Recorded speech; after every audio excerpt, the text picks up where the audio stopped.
the, in your opinion, what are the current drug policies? Are they moving in a more positive direction now, or how do you view that? Well, it's like any sort of set of laws and policies that marginalize or oppress a group of people. They sit on top of us like a leviathan. The fact that drugs are illegal, the fact that we get rounded up and put in jail, that our health gets impacted because drugs are illegal, that sits on top of us. But we push back against it, and occasionally we make a little bit of headway on that pushback. But still, it's still just like it is there.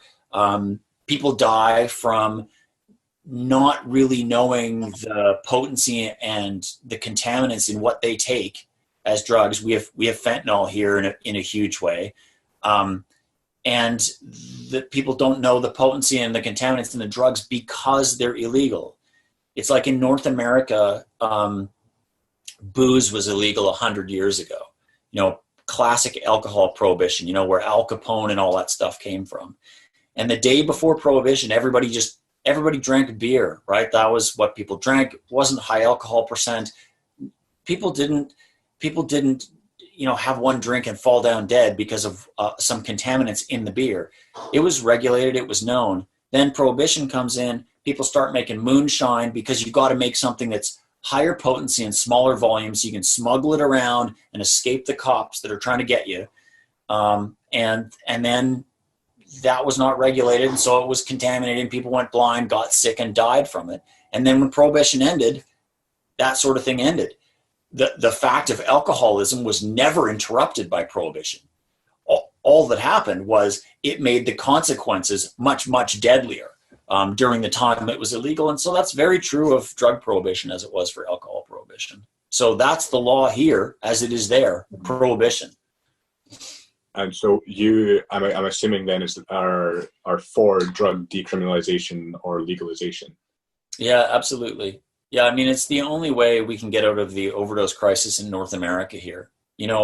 This is incredibly difficult. Like a few years ago, I tried to count up the people I'd lost. I got to 50 people on my list, and I had to stop because it was so upsetting to remember each of those names and to hold them in your heart for a moment, and then have to let them go and find the next name. So I don't recommend ever doing that. But this is actually my second overdose crisis. There was one I used heroin all the way through in the 90s in Vancouver.